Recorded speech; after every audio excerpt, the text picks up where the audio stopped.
Hi everybody, my name is Alan. On behalf of the crew, I'd like to welcome you to another edition of Bridging Heaven and Earth. You know, I guess for everyone, there are things in their lives that in a way they wish were different. In a way they wish there was more health in a certain area, there was more money to be had for a certain thing, there was more companionship, there was more intimacy, there's more.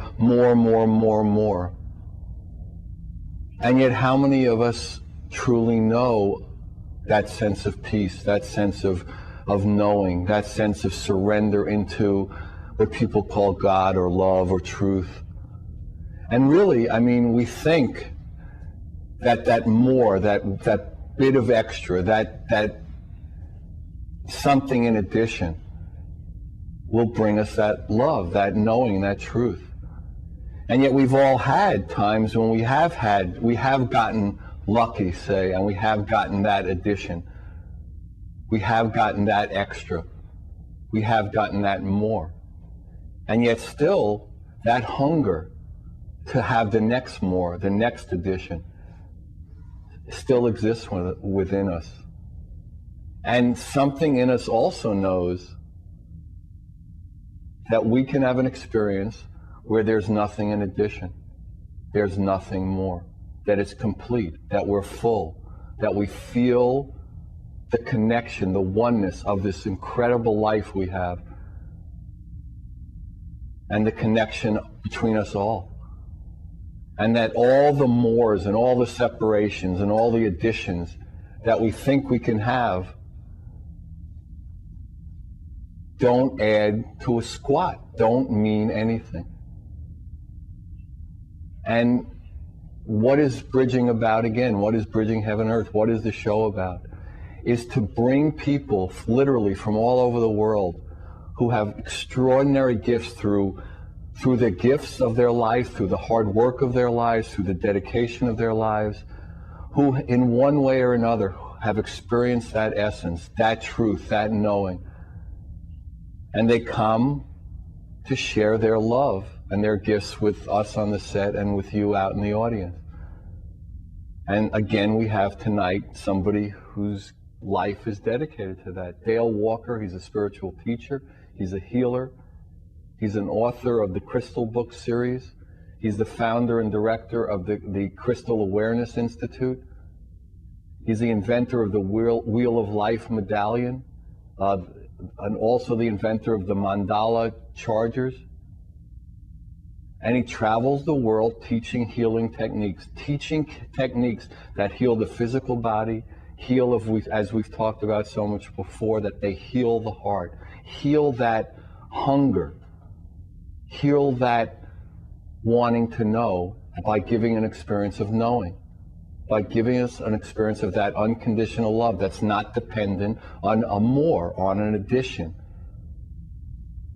And that's what we want. And throughout history, that's what the teachers and masters have done. They've traveled the world, sharing that gift, sharing that experience with people, so those people can then take that out, and just that momentum of love could expand throughout the world. And we also, as we normally do, we have these two beautiful music videos from Alana Sweetwater. It's from her CD, from Beyond or Behind the Veil. I think it's From Behind the Veil. It's a beautiful, beautiful CD, and we picked out two songs from that. So again, join me in a short meditation. Then we have DaEl with us. We have some beautiful videos. And again, it's an opportunity to, in another way, experience that truth, that knowing, that God, that love. And that's what we're here to do, and to share that with everyone, and to go in our daily lives and just bring that out and out and out. And so join me in a short meditation, then we're going to have DaEl, please.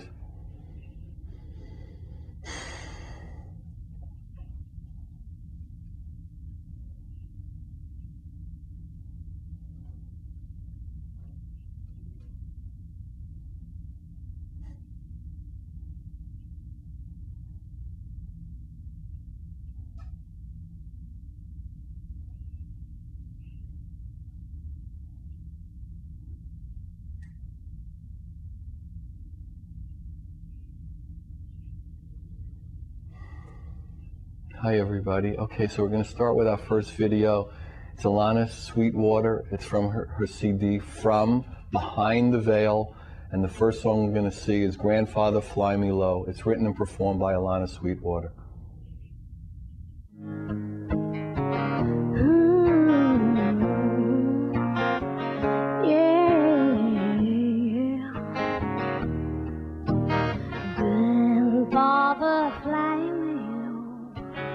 Above the burning sky, I never felt so deep inside me to feel the pain unwinding.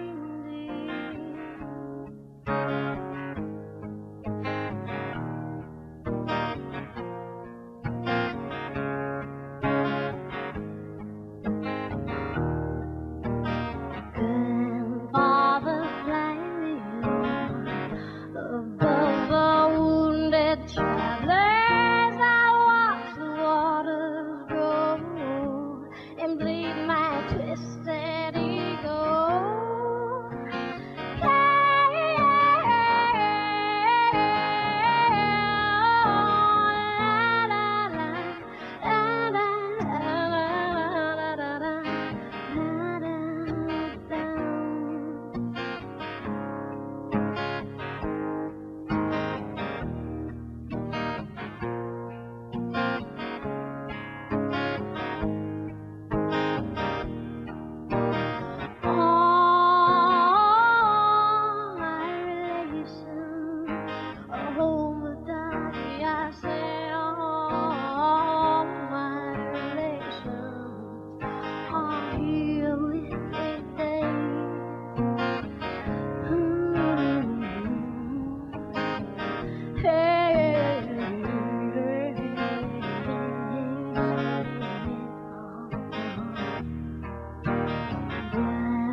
So let me go on flying,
Hi there. Well, welcome back. So we're on the set with DaEl. Welcome, DaEl. Great to Thank have you. It's a real pleasure to be here. That's great to have you. So, how did you get involved, in your life with crystals? How did that seem to be the connecting force for you?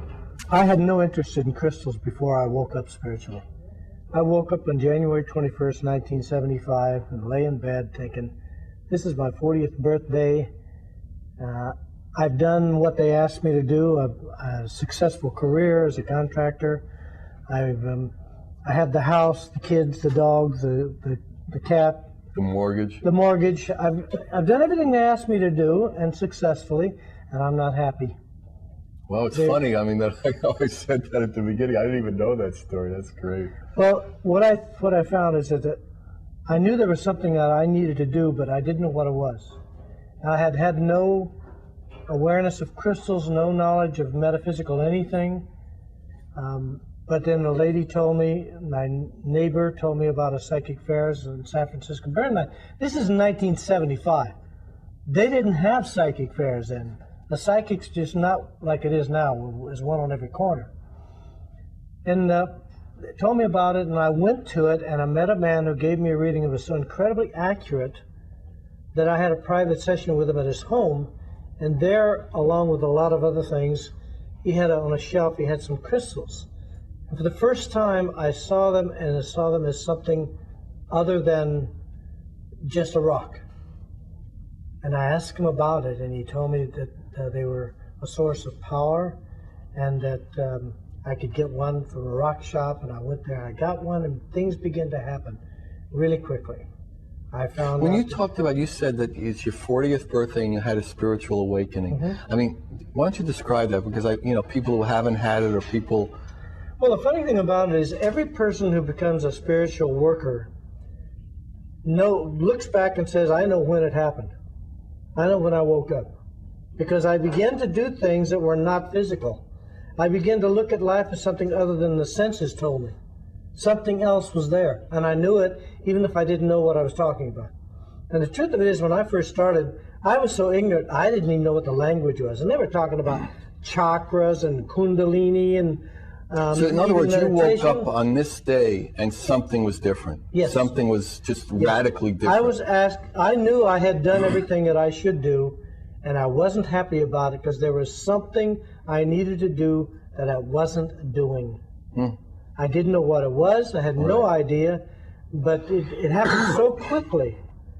I found a teacher who led me into an experience that started me to doing channeling with a group of 6 people, and that lasted for 2.5 years. I didn't know about channeling. I knew nothing.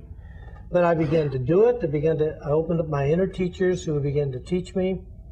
And being a very pragmatic contractor, I found out that I had to know the reason why, and I had to have something that worked practically for me. So if I wanted to do something, I would say, well, how do I do this, rather than just give me platitudes. There's hundreds of books about the universal laws and peace and harmony. But where's a good book about how to do healing? Especially since I began doing it immediately with my crystal. Right. So right away you could heal. Yeah, and this blew me away because I had no other healing ability that I had ever experienced before I had the crystal. And furthermore, I found out that if I laid the crystal directly on somebody's physical pain, it got very hot, and the pain disappeared. If I did this without the crystal, it didn't work. Wow. So immediately I began to experiment, because I've always wanted to know, what are the laws behind this? It isn't enough that you can do it. You should know why it works. Because if you know why it works, you can move beyond the experience into something new based on your understanding. And that's what I've done. How did it work? Tell us, how, once you realized this gift was yours. Well, I immediately found out that I went to try to find people who understood about healing. So I went to the churches first. And that was a big mistake. Because the churches simply don't know how healing works. It doesn't mean they can't do it. It doesn't mean they don't understand they're supposed to do it. It just means they don't understand how to do it. They don't know the laws and the rules behind it. All healing comes from God, but how do you make it work? See? Like anybody can pray, but can you make a prayer that works? Well, if you know how to do it, you can do it.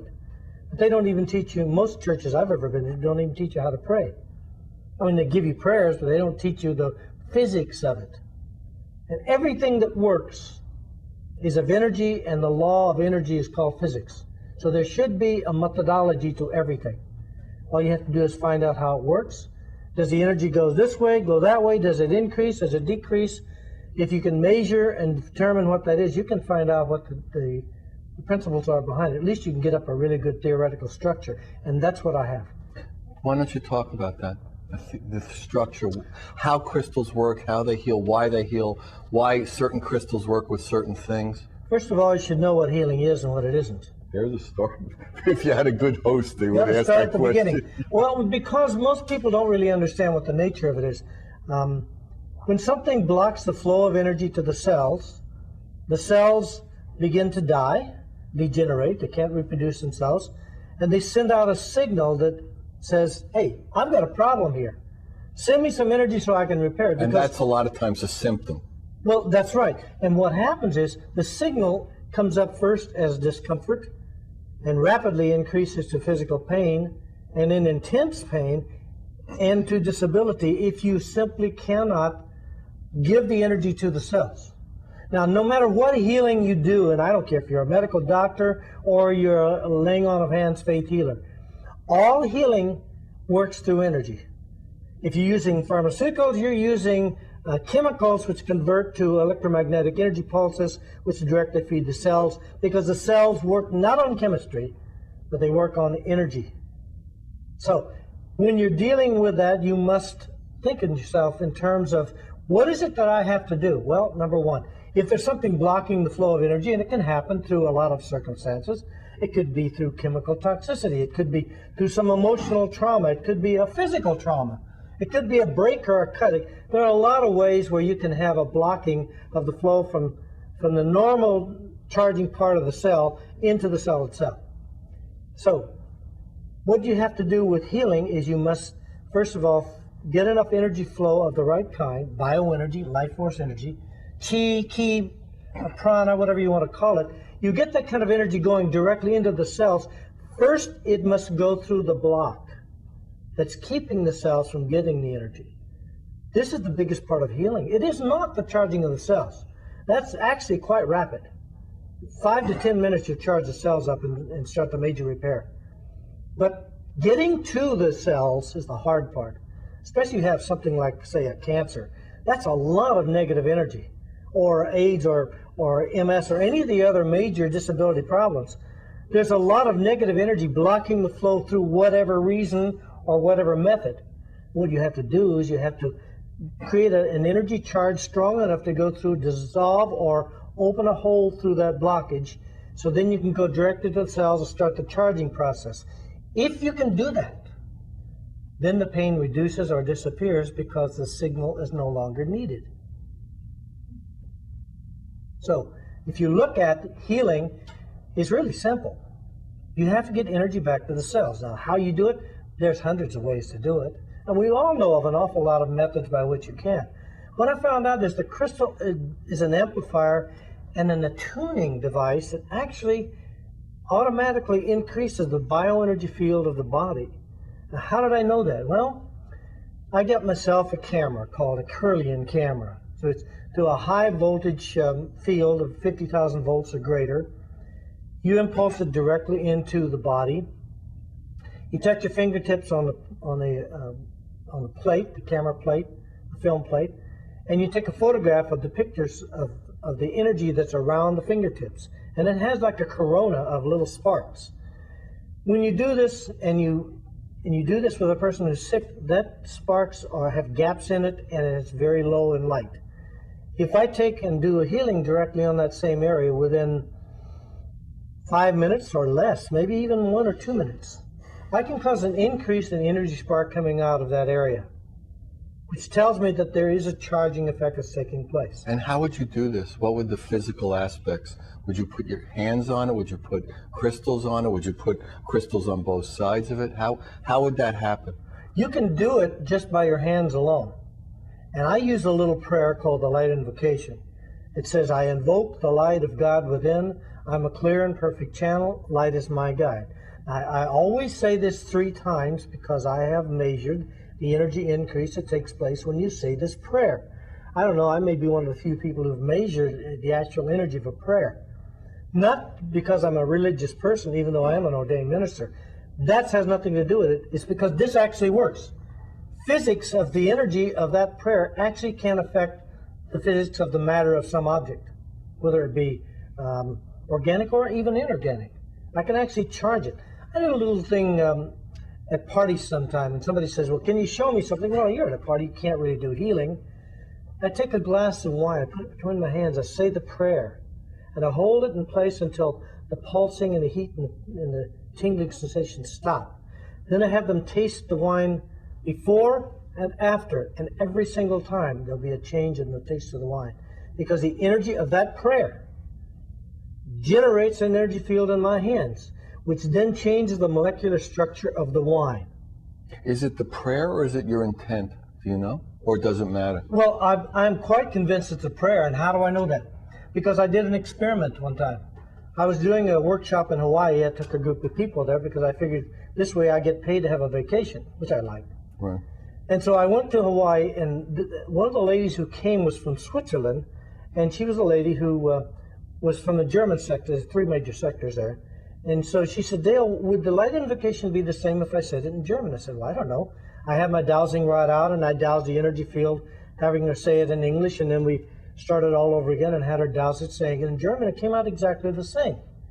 And I saw one of my other students come by, and I had an idea, and I said, can you write down phonetically this in German? Somebody could read who doesn't even understand German. She said yes, and she did this. I had a student read this who understood no German.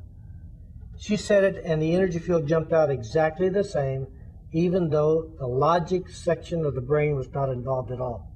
Now we're dealing with universal law. We're not dealing with the human mind. But that wouldn't have changed someone's intent. I mean, someone's intent in any language. I didn't tell her what it was going to be or what we were going to do. I simply said, read this. Just read this. Just read it. So she had no intent. She had no idea that reading was not the prayer that she knew. I see. So she could not connect logically that this was the same thing in German. The words don't sound the same. Right. There are some similarities, but they're totally different. Okay, so you see this person who has some disharmony, some symptom. Do you see where the problem is? If they didn't tell you, if somebody walked in and was unable to speak, would you be able to? Do I clairvoyantly see an energy? There's a blockage here, there, or would you know where to go just intuitively, or? Not very well clairvoyantly, but in fact, I can detect energy blockages in anybody, even over the telephone, or I did this on a television program one time where they called in and I scanned the person and was able to be accurate in noting areas of problems. Yeah, I can do that. And part of what I do when I'm doing a therapy session with somebody is I do a thing we call the aura scan, where we scan the body, find detected energy blockages, make corrections right there, so that this becomes an immediate correction in the energy field that surrounds the physical body, which we call the etheric body, and that etheric energy field directly feeds the physical body. So very quickly it will change the energy field of the body without actually touching the person.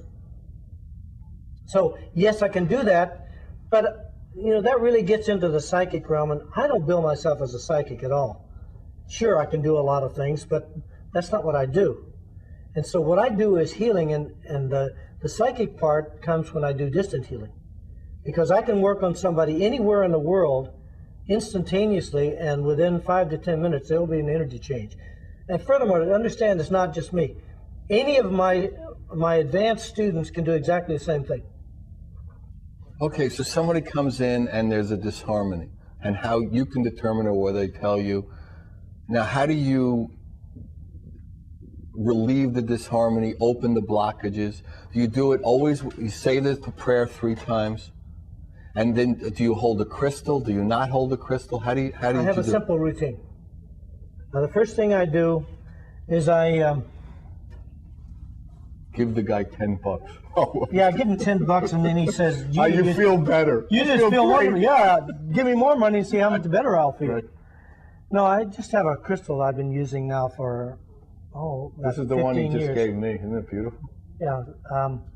I use a little pendant called the Wheel of Life. Right. This is a very interesting energy device because it, through the geometric form and a lot of other special techniques, I open up a doorway through which a very powerful energy field flows, and then into that particular matrix I put several commands to the subconscious mind that it will cause major changes in the body. Basically all of them saying, heal, go into balance. I hold this in my hand, center of the palm, with the points out. The crystal's in my other hand, again in the center of the palm, but the point toward the fingertips. I place it directly on the physical, but let's say that you had a problem in the shoulder. I put the left hand directly on the pain area, the right hand on the opposite side of that part of the body, in essence making a sandwich with the problem in between it. Right. I say the Light Invocation 3 times, which activates a movement, a pulsing of energy between my right and my left hand. And you can feel it. Oh, You can feel it, absolutely. yeah. Anybody who does this can feel it. All of my students get it immediately. Furthermore, within a brief period of time, that charging going back and forth into the cells causes a major change in the problem of the person. We can reduce physical pain 10 minutes, 15 minutes, And maybe it will eliminate it. hold? Pardon? I mean, Maybe. there's something that caused the disharmony to happen. There's something that caused the blockage. So would that like free it up, or? Maybe. It depends on the intensity of the problem. Let's understand, everything is a function of energy. But if you spent 30 years developing your problem, it's unlikely that one 10-minute treatment is going to do it. It's been a long This time. is not probably. a magic wand, people. It isn't poof and suddenly, oh, I'm healed. Doesn't work. Sometimes it does that, and that's scary because I don't quite understand the nature of that. It's not scary. That's surprising because I don't understand why some people will get a really quick total healing and some people will spend maybe 10, 12, 20 treatments to get it done. What we know is there is a massive energy which is blocking the flow. That could have been created over your whole life. Mainly it's emotional, but can also be physical trauma. But that energy has to be dissolved before you can even charge the cells. Now you can go through that energy, like make a hole through it, and then go into the cells and start the charging and reduce physical pain. That's what we do in 10, 15 minutes, Right. maybe less. But to get to the core, let's think about the problem as having layers of experience. The closer that you are to the center, that's your oldest experience, and layers of experiences which See, it's add like to the problem. it's peeling the onion, kind of. You have to get to the core of the onion and Right. dissolve that before you're going to knock out the thought form that continues to keep the problem alive. I can take your pain away, but will it come back? It's a good chance it can. Let me give you a good example of this. I worked on a lady, a very good friend of mine, who had a benign tumor in her stomach that was about the size of a grapefruit. I mean, it was huge. And she didn't want to go to the hospital and get it done. She asked me to do a healing. So I worked on it for about a half an hour until I felt the energy stop. The body will only do so much healing and then it stops. Because it's like an overload in a short Well, amount of time. I think what it's doing is I think it has to have a time in which it does the energy change and gets rid of the waste. I think that's important. I see. So at any rate, I know it exists. But then you go and do that, in that half-hour period of time, the tumor reduced to at least half or less than half its size. You could visibly see it. So I said, well, look, babe, you're going to take a few more treatments, so come back tomorrow. Well, she got busy. And she called me finally 3 months later. It wasn't that important to her after that first time, I guess. It was out there again.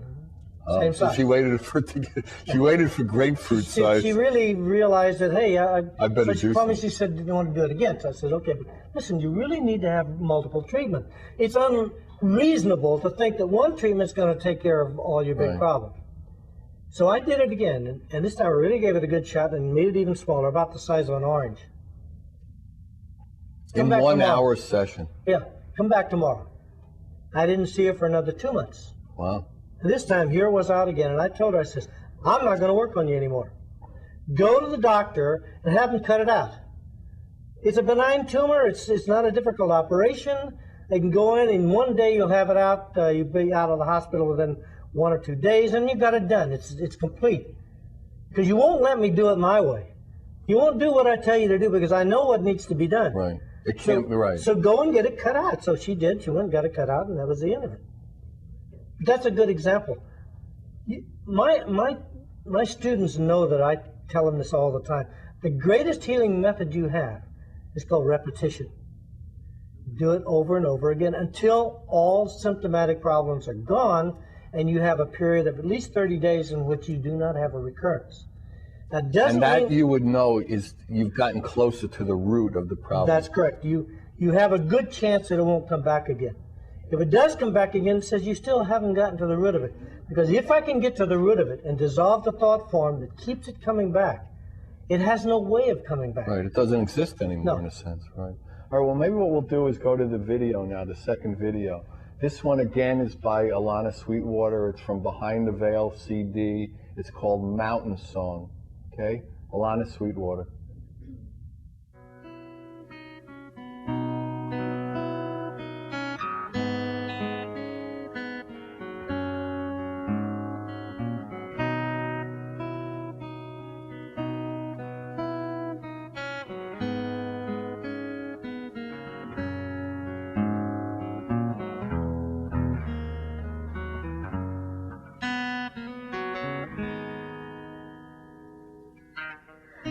My eyes feast upon a mountain placed in the center of my path, and I know it's time to climb it because I don't want to turn back, but I can't just stand here waiting for the mountain to disappear.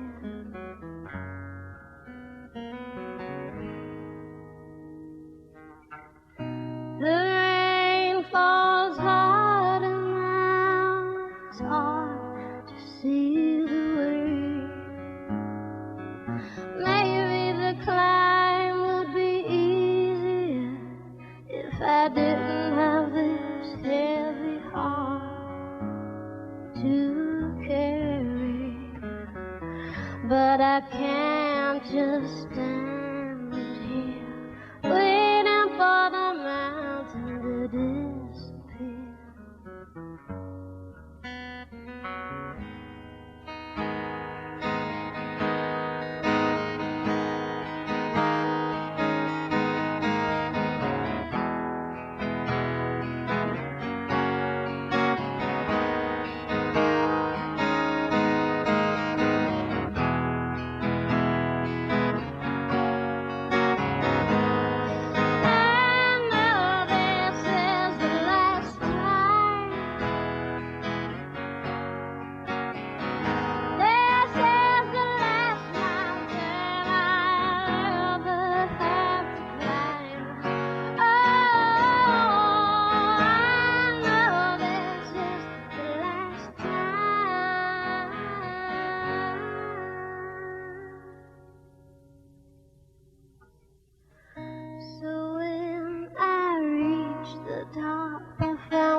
Before I lay to rest a while, I had to look and see. And there in the distance stood another mountain, one more mountain ahead of me. Hi, we're back on the set. So why don't you tell people a little bit about, now I know that, you know, you're into healing the body, but I know, as I said at the opening, you know, healing the disharmony, healing the heart, connecting us to that oneness, love, truth. I mean, so why don't you talk about that a little? I know that's so important. I found out a couple of years after I got going into the healing part, I realized I had a very good system for physical healing. I mean, it works. That's the bottom line. But I noticed that several of my clients I would work on, the problem would come back again. And I noticed there was one thing in common with all those people, and they were people very heavy emotional, very heavily stressed. So it occurred to me that emotions were what was causing this to come back again. So I thought, well, how do we heal emotions? Now, bear in mind, I was a psychology major in college, and I studied all the modalities, and I listened to everything they had to say. And one of my instructors, even, I noticed that there were maybe 50 different ways to do it. And some worked and some didn't work. And I asked my instructor, isn't there one particular method that will work for everybody? And he said, man is too complex for any one method to work on everybody. And a little voice inside me says, that's not true. But I had no way of knowing that. So when I looked at this, I went inside and asked my inner teachers. I have angels or energy masters who talk to me inside my head. Many years ago, if I had said this, they'd have put me in a little jacket, you know. They're actually coming now, but it's a nicer jacket. It's a tie-dye now. Just tell them I like mine in a little gold lame. And they let you keep the medallion on. Hey, I'm happy. Hey? It's all an illusion anyway. Right. We're all stuck in this planet Earth. Right. So at any rate, I noticed, I asked my inner teachers about this, and they said, what is emotion? I said, well, they're feelings. What are feelings? I said, well, I started to name different types of emotions, you know, love, hate, anger, all that. They said, no, but what are they at their basic point? Energy. And I said, well, they're energy. And they said, if they are energy, they must have polarity, which means there must be a positive and a negative charge. And we say that, don't we? Positive emotion, negative emotion. Right. Okay? And they said, there's a rule in physics that if you take one energy unit and put it together with another of the opposite polarity, they cancel each other out. So if you want to get rid of the negative emotion stored inside somebody, first of all, you have to go to where they're stored. And bear in mind, it's not a hard disk stuck inside your brain. That would be easier. It would be easier. You just open it up and pull it out and put a new one in. Yeah, it'd be neat. We're reformatting. It doesn't quite work that way. Right. If it's not solid, then what is it? And I realized that the major example of our emotional storage is our memories. Now, where are memories? Well, they're in our mind. They're not in our brain, even though they're connected to the brain, because we can have memories of times when we're in a coma, unconscious. We can have an awareness. We can have an awareness we're in a death experience where our physical body dies, and we can aware. Then you come back again. You're aware of it. Yeah, certainly when you sleep, you can have conscious. Well, when you sleep, your body is not operating, your brain is not operating, but you certainly have a consciousness. So the mind is not the brain, but memory is in the mind. Now I'm looking at it and saying, okay, well, if that's true, if I could locate where the memory is, I can isolate the emotion. If I can isolate the emotion, and I can create a positive emotion and bring it into that negative memory, it should cancel the emotion out. Almost like one of those sound things. Exactly. Now, here's the thing. It's even more closely aligned with color or black and white. Because once you dissolve the emotion, you can still see the picture. But it's like I'm looking at an old memory in black and white. There is no charge, no energy. It's just, yeah, I remember that. But almost like it happened to somebody else in a way. And in fact, it rapidly fades away from your mind. You can barely remember it at all because there's no energy to keep it alive. So that would bring us more and more into a harmony. So if we can get rid of all the negativity in us, all that would be left is unconditional love? What if you had a method by which you could dissolve every negative experience you've ever had in your memories in all your life, and any one experience, no matter how traumatic it was, could be done in as little as 15 minutes? You could make a list of everything in your life, all your experiences. Which you wouldn't know them all, though. I mean, wouldn't some be unconscious? I'll tell you something interesting. You can even dissolve experiences you're not even aware of. That gets fun. But you can do it. Now, also, you talk about, people, other guests on the show have talked about past lives. So, I mean, these things could have built up over literally hundreds of thousands of years, these negative emotions, you were talking about the tie earlier. What we're talking about is emotions that are physically in this dimension, this particular experience, this lifetime. Even if it were generated by something in the past, and I'm quite sure that that's true. Mm-hmm. Even if they were, they're experienced now. If they're experiencing now, you dissolve them now. You don't, and yet at the same time, I believe that I could take somebody back in a hypnotic regression, back to a past life, using the same method to dissolve it in that past life, because in my mind, it's just a different kind of big hard disk memory. Here's a big super memory disk that experiences all the lives you've ever had. It's a big overview. Okay, then you have individual. And so what would be the result if you went into this big disk and cleaned out all the disharmonies, all the emotions, all the places where negativity exists? What would be left on that hard drive? Pure light. Pure light. And guess what?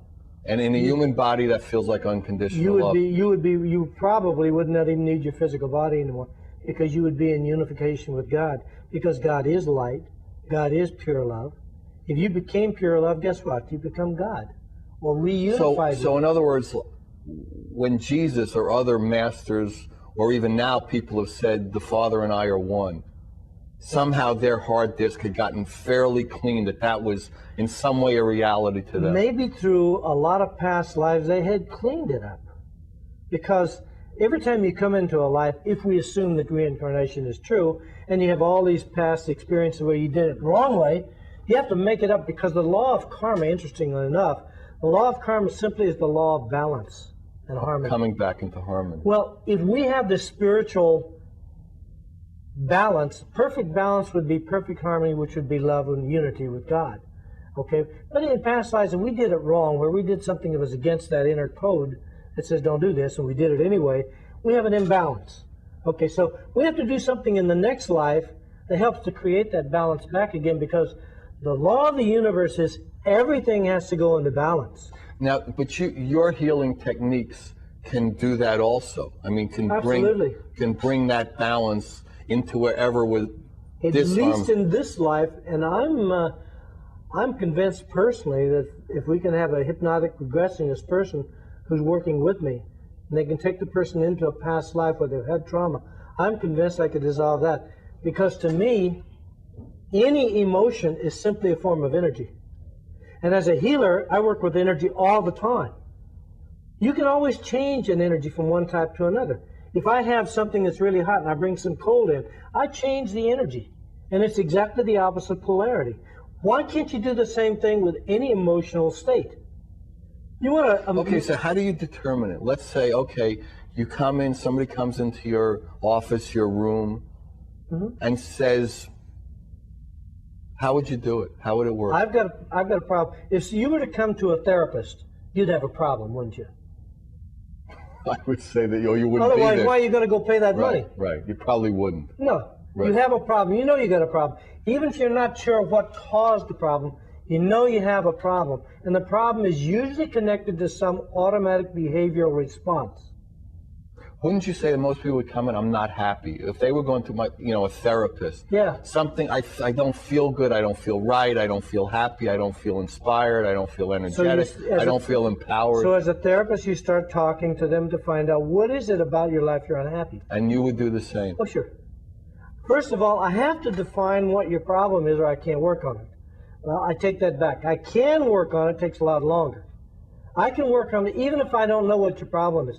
I can work on it if you don't know what caused your problem. Right. I can still work on it. If it's an unknown source, if something happened in your childhood, for heaven's sakes, that's carried through all your life, I can still, through an indirect method, I can go directly to it and find it. Once I can find it and locate it and isolate it, then I can help the person to send energy directly into it, and it will dissolve and it's gone. And you'll also be teaching, when you're doing this with a client, a patient, however you would look at it, you're also teaching them the technique so they make you obsolete and can start to deal with their own disharmony. You found out my secret. I really did. Very tricky. Yeah.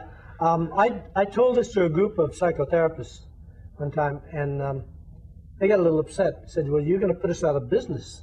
I said, no, I'm not. Right. What I'm There's going to do plenty is, of stuff around. I'm going to teach you how to work on 10 people in a day and work on a permanent basis with them to dissolve their problems, which they won't come back for that problem again. And instead, you work on 100 patients instead of 1 or 2. Now you really be doing healing instead of just repetitive nonsense. I worked on a lady in upstate New York. I was at an ashram, and I was there for the satsang with the guru. And at the break, one of the head of the ashram came to me and said, DaEl, I've got a person I want you to work on. This lady, I took her off to one corner, and she explained to me that she had this problem with her mother, that she had never resolved it, and her mother died. So how am I going to resolve it? My mom is dead. I am never going to resolve this thing. She had been in therapy for 11 years. It was actually worse than it was when it first started. It took me 15 minutes, and it was totally gone and never came back again. Wow. And not even in a therapeutic situation, but because I knew what her problem was, I showed her how to isolate it, get into the emotion, and make a change. It's really that fast. If you understand the nature of energy, then emotional healing is no different than physical healing. In fact, all physical healing has to dissolve negative emotions. Okay, so what did you say to her? I mean, you're not revealing anything. No, I'll tell you. Basically, privilege here. Her mother had always manipulated her and dominated her. I had her take her into a situation where her mother was shrunk down to just large enough to be in her hand. Her mother always shouted at her. These are certain keys you look for.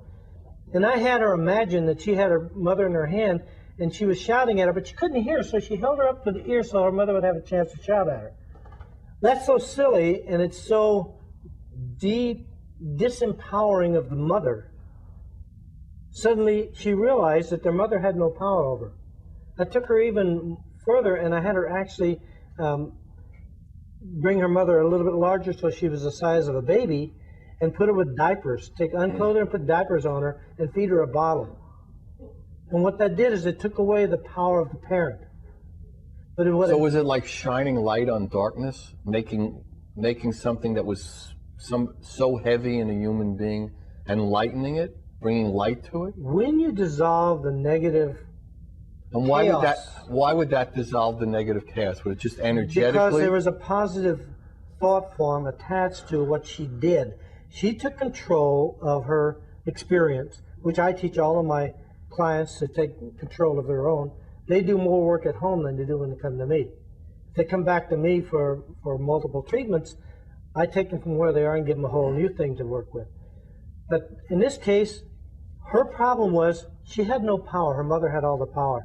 And she was very angry at her mother because her mother had always dominated her, and she hated that. Right. Well, who would like to? Well, but the bottom line is she had no control over that now because her mother was dead. She could never make it right physically. But the problem was not with her mother. The problem was in her mind. Right. She dissolved obviously, right. But I'll give you an idea how you can dissolve, another example, how you can dissolve the emotion that's so traumatic that you would think it could never be done. One of my students was an elderly lady, and I was working with symbols and showing them how symbols actually have an energy field about them that you can feel by placing it on the back of the person and do muscle testing and show that it weakens or strengthens. And so I was asking for, give me 2 symbols, one which represents bad or evil and the other represents good. Well, the good was a heart. Well, everybody knows that. That's positive. Right. But she offered the swastika from Nazi Germany. Well, that's a good one. Certainly an awful lot of evil done with that as a symbol. And so we did some tests and we showed that actually weakened the body. And I said, well, there's an awful lot of negative energy attached to this because of all the work that Hitler did. And when I said the word Hitler, I could see her flinch. So I went to her and I said, the word Hitler is really bad for you. She said, oh, he was the greatest monster there was. I can't even say the name. It just makes me so angry. I said, that's not doing you any good. Yeah, it doesn't matter to him, and it's not doing you any good. He's dead. He's bones. Right. If he was aware, he'd be happy he was making you unhappy. Right. 'Cause That's what he lived did. for. Right. Yeah. So I said, wouldn't you like to get rid of it? She said, oh, it can never happen. It's just so terrible. In about 7-8 minutes, that guy had it timed. She was able to say the word Hitler, and she smiled. But the funny thing about it was, that's fantastic. she got upset at me. Yeah, that was how she She identified said, it. he didn't deserve me to smile about him, to feel good about him. I said, babe, he's dead. Yeah, right. It's only in your mind, and don't you want you to feel good? And I said, and you know to feel something? lighter. I've helped you to get rid of this, and that'll be rid forever. You will never be able to say the word Hitler or see the swastika and feel bad again. You'll always smile when you do it. You'll have a happy feeling. Because here's the key. If you're able to pump positive charge into the memory, when you dissolve the negative and you put in positive, guess what? That image, it was bad for you, now suddenly becomes good. And why not? Because it's just pure energy. And we live on reactive processes that are 95% of all of our actions are not. They're reactions. They're not conscious actions. We do everything automatically. Well, all of our emotions that run us are done on automatic, whether we like it or not. What I'm saying is you can dissolve the negative, you can change it to positive, and actually what happens is you can actually change your behavioral response from a negative to a positive. Then you're free. Is there a place where there's no negative and no positive? There just is? Sure. Once you've dissolved the negative, for instance, in a thought form, a memory, you're into that no space, that blank space. Oh yeah, I mean, I can see the picture. I can see where Daddy was beating me when I was 3 years old, but I don't have any feeling about it. The no space is where you have no feeling either way. And you know there are many things that you can think about you don't have a particular feeling about. Now, is no space for a human being, is it more in harmony than a positive space? I don't think so. Because, I mean, would you say that if somebody has a positive space, because of the nature of that we live in a duality, there's going to be a negative space? But the neutral space is that space of, like, in between, like the razor's edge, where like love lives, where there's no duality, where the unconditional love lives? If you dissolve all the negative in your life and you replace it with positive, where's the duality? There's duality because we create that. It is one of the laws that all energy has a capability of being either positive or negative. Now, if I have a match, for instance, I have an energy source. But if I burn a house down, that's negative. But if I cook a dinner, that's positive. Well, also, maybe energy. that house needed burning down. I mean, because there's a lot of ways. I'm just saying, you have the capability as a human being, with our powers of our mind, to make choices of how we use energy. I choose to do everything in a positive way. It doesn't mean I have dissolved all the negative energy in my mind. I can still get angry, but it takes a long time for me to get angry. Instead, something can happen, and I react in a very powerful, positive way. A good example is my grandson was in a car and parked in an incline, and he came out of the car. I'd already gone into this house. He came out of the car, he bumped the thing, and the car started rolling down, and he fell, and the car was rolling towards his leg and his body. I heard him scream, and I went through the screen door. I didn't open anything. And I came, and I held that car back. Now, I stopped the 4,000-pound car. I felt it later as my muscles were really sore, but I stopped it cold and pulled the child out and then let the car drive back until we could stop it. Now, that's a positive reaction to something that could, by fear, from hearing it, fear could have paralyzed me. That's the negative. But without the fear there, what is my reaction? It was one of power and positive effort. My full focus was on creating a change and resolving the problem, not on sitting there helplessly thinking how pitiful I am. For leaving him in the car. Well, not only that, but the fact that I couldn't do anything. The fact that if I hadn't done something, the car would have rolled over. If the very least it would have broken his legs. If it rolled over the center of the body, it could have killed him. Okay? I stopped the car. I have no ability to do that consciously. I can't, I'm strong, but I'm not that strong. But under that circumstance, that's exactly Well, what we it all is. have that power in us. That's what it But the proves. reaction was what counted. Instead of reacting in fear because I heard my child scream and being paralyzed, immediately I was in motion. So motion so much I had no awareness to wreck the screen door. I went right through it and then stopped the car. Good thing there wasn't a wooden door. Everything would have Who knows gone what would right have happened? I would have probably bounced off it. I don't know.